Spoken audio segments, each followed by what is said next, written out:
Important,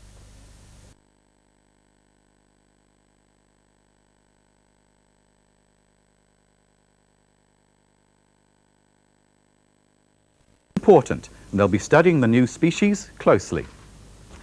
The pyramids, one of the 7 wonders of the ancient world, are to get a new look. The Egyptian government is to spend nearly £1 million cleaning up and reshaping the area around the monuments, tombs of the god kings. Some experts fear the project will spoil the natural desert setting of the pyramids at Giza, just outside the Egyptian capital Cairo. But the government says the work will help tourists and make up for years of neglect. Mary Downing reports. As the bulldozers moved in yesterday, the work to bring Egypt's ancient pyramids into the 20th century began. The government says years of rubbish and rubble have built up around the monuments, and that has to be shifted. But it's the tourists that are the real reason for change. Every year, millions of people from all over the world come to Giza to gaze in wonder at the magnificent stone tombs. So, says the government, pavements, toilets and restaurants, even streetlights are needed to make sure they can visit the area safely and comfortably.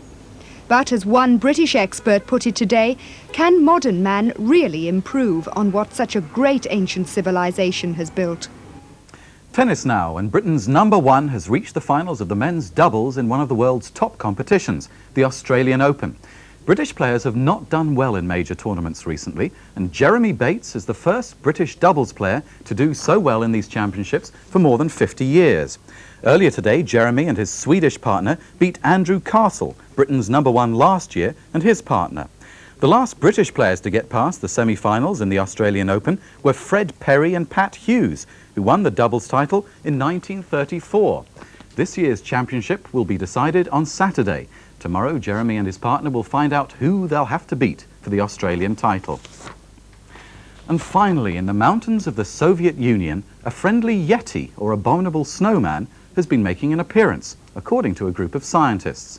They've been on an expedition to find out more about this strange and legendary creature which few people have seen.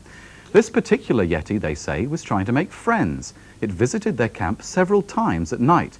It was spotted in the Pamir Mountains, just a few months after a British climber discovered some giant Yeti-like footprints in the Himalayas.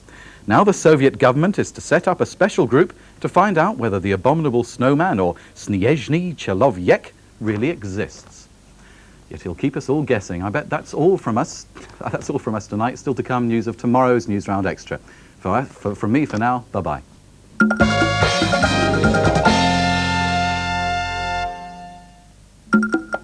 Young news hounds Dawn Wenham and Ian Corby report from Sudan tomorrow on the campaign for fresh, clean water. This is the way that people have been getting water in the desert since biblical times, from a man-made well.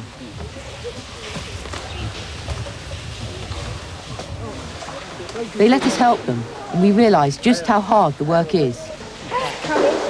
There. Here it is. Oh no, how are we going to get you? Hold on to it, hold on to it.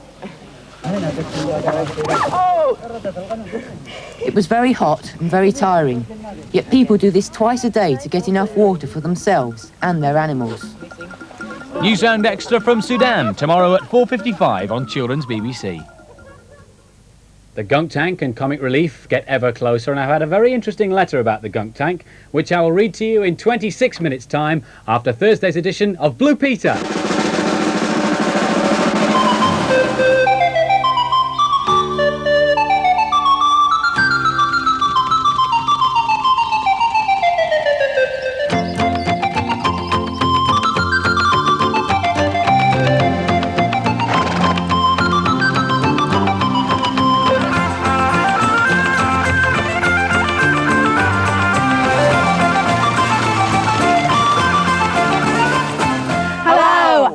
Are just some of the 26,073 name suggestions for our pony for handicapped riders. And we've had some absolutely excellent ideas, like Woolcott, because of course it was old wool and cotton that paid for him.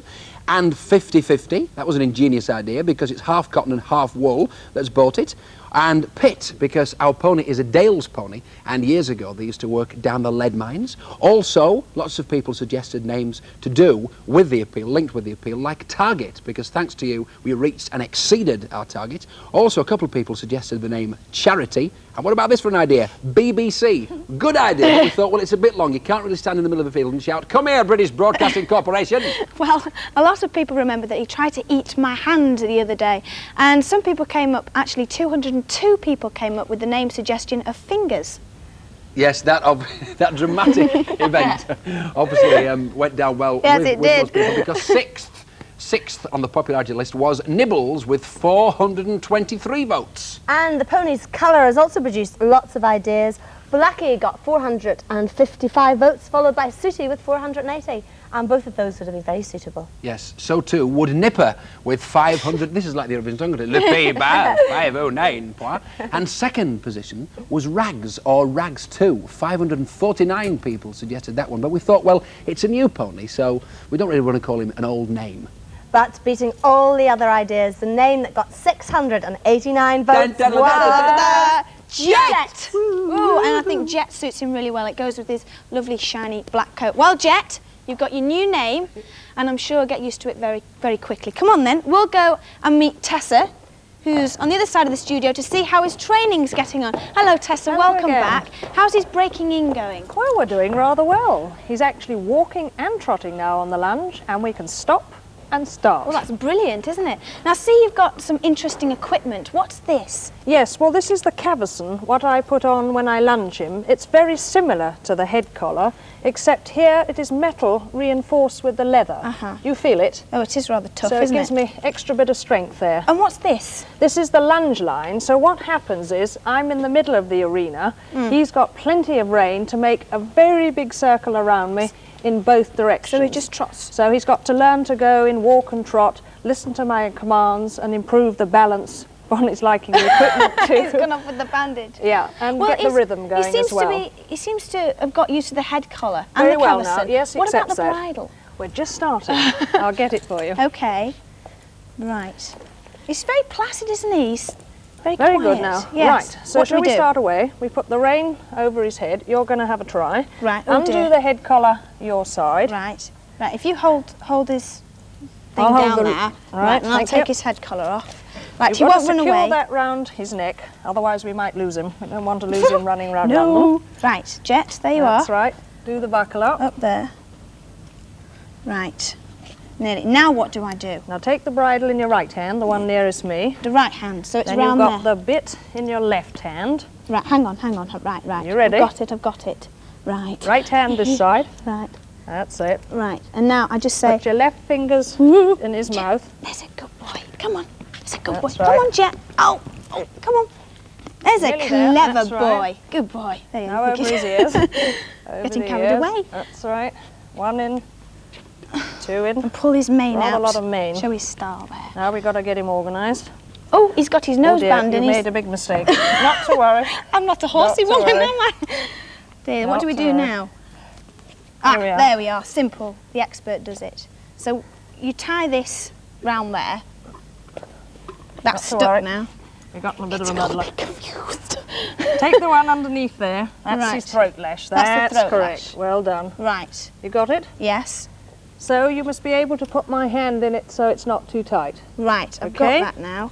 Right. And what kind of bit is that? That's the snaffle bridle. It's one of the kindest and mildest what we start off for training. Well, why is he chewing it then like that? Because he's not very used to it yet, so we've only just started to put it on. Next time you see him, he should be quiet and still. Well, next time it seems to have fitted well after my trying it on. Next time we'll hope to see the saddle, won't we? We will indeed. Yes. I'll just fasten this one for you.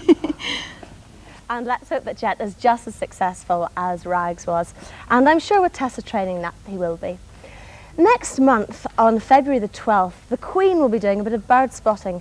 She'll be visiting one of Britain's most famous conservation centres, the Wildfowl Trust at Slimbridge. And she's going there for a very special reason, because she'll be opening a brand new hide. With over 100 varieties of visiting and resident birds, Slimbridge has the largest collection of wildfowl in the world. No wonder it's become a bird spotter's paradise. But that's not always been the case. In the past, it was much more difficult to see the birds close up. If you'd been bird watching at Slimbridge about 40 years ago, this is how you'd have had to have done it, crawling about in the undergrowth and dodging behind bushes. And you didn't even end up seeing that many birds. But things have changed a lot since then. This is the view present-day visitors to Slimbridge are more used to.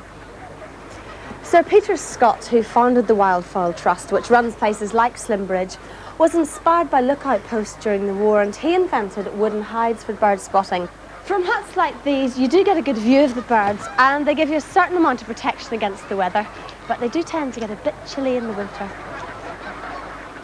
Things will become even better for bird spotters when the Queen officially opens the new £80,000 observatory. It looks more like a house than a hide. What we really should have done was... Mike Ousted is the curator at Slimbridge, and he kindly agreed to show me around the new observatory and the rest of the reserve. It has been known. So, welcome in. This is it then. It's marvellous. It's nice and warm compared with outside. It's so different to the other ones. Why did you decide to build this type of a hide? Well, as more and more birds started coming to Slimbridge, more and more people wanted to come and see them. Mike, how many birds do you reckon are out there? Well, can't you count them, Karen? I should think. You've been here a few more years than me. Well, about 2,000 duck, I suppose, at the moment. But I can't see many swans. Will they come along later? You wait till the feed time and see them flying in. And I think we ought to be thinking about that right now. So, lead on. Okay.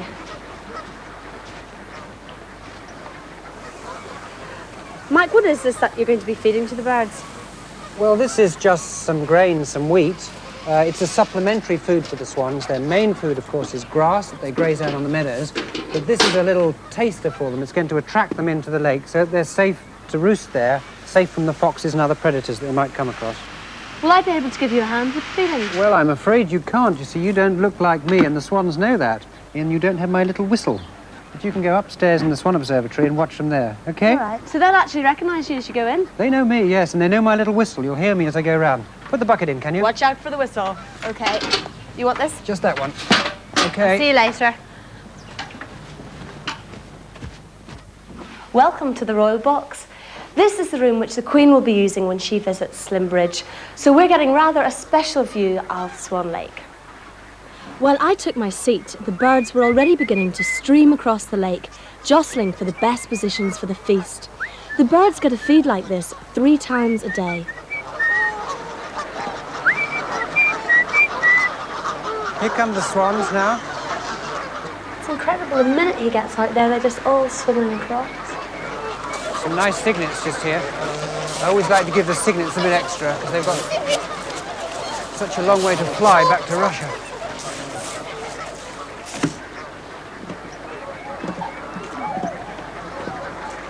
Just moving around by these Canada geese.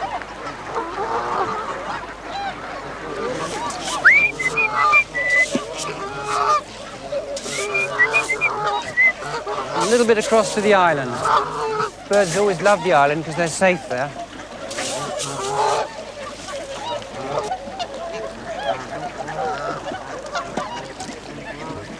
Some on the shallow, some in the deep, and some on the edge. This has got to be the biggest bird table in the world. Whoa. So there we are then. Another feeding session over. That was incredible. They really do come rushing over to you the minute you go out there. My back's breaking too. Never mind, it's all in a good cause. I know why it's called Swan Lake. But you realise these are truly wild birds, and yet I can get so close to them because they got to know me. It's brilliant. It's brilliant being able to sit up there and watch it all happening as well. When did the swans first start coming here? This was about, let me see, 25 years ago they started to come. And how did they find it the first time? Well, the first birds just located it from the air, and then they passed the message on to their little cygnets. This was a good place to come, and when those cygnets had their own cygnets, so the message went on, and the numbers started to build up. They come at the end of October, they spend the whole of the winter months with us, And then in end of February, depending a little bit on the weather, they start to move back to Arctic Russia. And do you find the same swans coming back year after year? One swan that we've got this year has been 23 years, every single year, backwards and forward. How do you know that they are the same swans? Do you mark them or something? Yes, if you look very carefully on these Buick swans, you'll see that on the beak there are little variations between the way the black and the yellow lie together. We've discovered that each one has an individual marking of its bill. How old do swans live to be? Well, I told you that one had been, 23 years running. That one was a cygnet when it first came. But we had one here that was in the collection that lived until she was at least 36 years old. There aren't just wild birds at Slimbridge. These pink flamingos originally came from the Caribbean, and they're just one of the many species that live in the reserve all year round. A lot of the resident birds are quite approachable. Well, these are all tame birds that are here all the year round, and many of them have been hand-raised, and some of them are part of our endangered species breeding programs. Let's see if we can feed this fella here. Is it okay to give them like bread stuff? Oh yes, they love it. Now look at this one here. The rarest, this used to be the rarest goose in the world, now feeding out of my hand. This is one of the birds that we've tried to save from extinction. Do they just get so used to you that they become very tame? Providing the routine is the same, just like with the wild swans. You do the same thing every day. They get used to you, yes, and you can go right amongst them tamely like this. It's quite amazing, isn't it? Why don't they fly away? Well, some of them do, of course, but if you keep the routine up and stay the same, they'll stay with you all the time. They just get used to it. They know the food's here, of course, and they know it's safe within this fox-proof fence. Well, Mike, whatever you're doing here, it is obviously working because there's just loads of ducks everywhere. They're everywhere, aren't they? I know. What's that one doing over there? This one here that's diving under the water and bubbling around is part of our reintroduction program of a bird called the white-headed duck. And is that quite rare? It's the rarest breeding duck in Europe, and it's likely to become even more rare unless we get on and do something about it. When this bird nests in the pen here, we take some of its eggs away, we pop them into a portable incubator, fly them out to Hungary, and then the eggs are hatched out and the young ones released back into a big national park called the Kiskunzarg National Park, where the bird used to breed. And are they breeding again? We're just in the throes at the moment now, expecting the first one to breed next summer. The bird's eye view from the new observatory has to be the highlight of a visit to Slimbridge. It's a marvellous experience to get so close to the natural magic of Swan Lake.